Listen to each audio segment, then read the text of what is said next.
जोंहा खाम्फाजों सिं सिं लिंक दंखायो बेखायनो खाम्फाया एमपि बिसायख'थिनि उनाव 13,000 गावनि एबा बिपिएफनि मददगिरिफोरखौ लानानै UPPL जइन जानो थाखाय थियारि जागासिनो दं। जोंहा अलरेडि सिङाव लिंक दंखायो नंखायनो बिथांनि जा 10 to 13,000 बिपिएफ सापर्टार बेखौ लानानै खेबसेनो UPPLआव एमपि इलेक्शननि उनाव जइन जानो थाखाय बिथाङा थियारि जागासिनो। आरो जोंनि बड'फा उपेन्द्रनाथ ब्रह्मनि मोनसे गेरेमसा हारि दानायनि सिमां सुजुनायखौ मोगथाङाव जाफुंहोनायनि थांखिजों प्रमद बर', उरखावगोरा ब्रह्म आरो रोनगोरा नार्जारि बिथांमोननि दैदेननायाव जोंनि UPPL दोलोआ खौसेथिनि दौलेंजों मोनसे गोदान मुगानि दिङा सोरजिनानै बे दिङायाव गाखोनानै गासैबो हारि माहारिखौ दैदेननानै गेरेमसा हारि दानायनि मोनसे थांखि लादों। जाय गेरेमसा हारि दानायनि सिमांखौ बड'फा UN ब्रह्मआ सुजुदोंमोन बेखौ जाफुंहोनायनि थांखिजों मानावगिरि प्रमद बर' बिथां, मानावगिरि देवजि ब्रह्म बिथां, मानावगिरि रोनगोरा बिथांमोननि दैदेननायाव दिनै UPPL दोलोआ खौसेथिनि दौलेंजों मोनसे गोदान मुगानि मोनसे जोङो दिङा सोरजिनानै बे दिङायाव गाखोनानै गासैबो हारि माहारिखौ दैदेननानै हारि गायसननाय थांखि।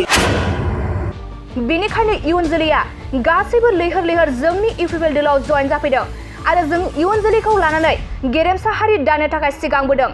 बेनि अनगायैबो बिटिआरनि रायजो राजाफोरा 65% बांसिन UPPL दोलोखौ हेफाजाब होनानै भट होनो फैगासिनो दं आरो गुबुन बेरेखा दोलोफोरा 35% राननानै लागोन मानोना 100% मोनसे दोलोआवनो थाखाया। नाथाय बेफोर बाथ्राया जों बुंनाय नङा।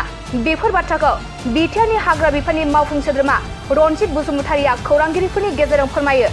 रनजित बसुमतारिया खौरांगिरिफोरनि गेजेरजों मा फोरमायखो फै जों आबुङै मिथिना लानि। स्पेशली जोंनि सरकारा लाइमोन जेनेरेशनखौ लानानै बर' हारि दानाय आरो सान्थि गायसननाय गासैबो जाथि जनगोष्ठीखौ लानानै जोंनि लाइमोनफोरा मोनसे गुफुं गेरेमसा हारि दानाय, जाय गेरेमसा हारि दानायनि सिमांखौ बड'फा UN ब्रह्मआ सुजुदोंमोन बेखौ जाफुंहोनायनि थांखिजों मानावगिरि प्रमद बर' बिथां, मानावगिरि देवजि ब्रह्म बिथां, मानावगिरि रोनगोरा बिथांमोननि दैदेननायाव दिनै UPPL दोलोआ खौसेथिनि दौलेंजों मोनसे गोदान मुगानि मोनसे जोङो दिङा सोरजिनानै बे दिङायाव गाखोनानै गासैबो हारि माहारिखौ दैदेननानै हारि गायसननाय थांखि। ओंखायनो इयुन जोलैया दिनै ज' जाजाय जों फैदों आरो जोङो इयुन जोलैखौ लानानै हारि दानो सिगांबोदों। मिथिनो मोनो सारबाव फार्स्ट भटारफ्रानो जों नोंथांमोननि दोलोआव हाबनानै जइन जानानै नोंथांमोननो भट होनो मेक्सिमाम टु मेक्सिमाम दिनैनि दिनाव जोङो जुदि पार्सेन्ट हिसाबै रानोब्ला 65निख्रुइबो बांसिन UPPL दोलोआव बिटिआरनि रायजो राजाफ्रा सापर्ट होनो फैगासिनो दङ। बाखि मिसेलेनियास जेसेबां पलिटिकेल पार्टिसफोर दङ बिथांमोना 35% राननानै लागोन। बेफोरबायदिया थाखाय 100% जेखुनु हारियावनो थाखाया 65% दिनै बर' आरो गुबुन हारिफ्रा UPPL दोलोखौ सापर्ट खालामनाय माने UPPL दोलोआ जे सान्थि आरो गोरोबलायनाय आरो खौसेथि अनलायनायनि मोनसे सरकार बा हालाम बानायनो नागिरदों बेखौ जाफुंनायनि मोनसे लामायाव फैबाय। जिर' नङा। खाम्फा बरगयारिया दा केम्पेइन खालामनाया गुबुन माबायाव खालामाखै, मा होनोमोनलाय, गुबुन कनस्टिटिउन्सियाव बानायाखै।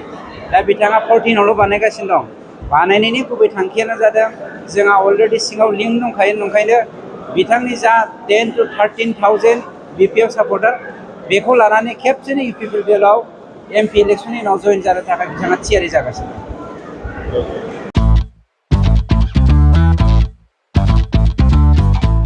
गोजोनथाव खौरां, नोंथाङा नोंथांनि गला एबा अफिस फसंथानफोरखौ जोंख्लाब माख्लाब साजायनो गोसो गैया नामा? नोंथांनि गलाफोरखौ बायदि रोखोमनि जोंख्लाब माख्लाब खालामनानै साजायनो थाखाय क'क्राझार नोगोरनि सिङाव थानाय गौरां भेलि हटेल साखाथियाव सानिक्य आर्ट एन्ड डिजाइन गलाया लानानै फैदों बायदि रोखोमनि आर्ट डिजाइन। क'क्राझार नोगोरनि सिङाव थानाय गौरां भेलि हटेल साखाथियाव सानिक्य आर्ट एन्ड डिजाइन गलाया नोंथांमोननि थाखाय लानानै फैदों नोंथांनि गलाखौ जोंख्लाब माख्लाब खालामनो गोबां रोखोमनि आर्ट डिजाइन। बेफोर आर्ट डिजाइनफोरनि गेजेराव दं 3D signboard, 2D signboard, acrylic trophy, SAP panel, name प्लेटार्स, रेट्र, रिफ्लेक्टिभ साइनबोर्ड, नियन साइनबोर्डफोरनि आर्ट डिजाइनफोरखौ नोंथाङा सानिक्य आर्ट एन्ड डिजाइन गलानिफ्राय मोनफुंनो हागोन।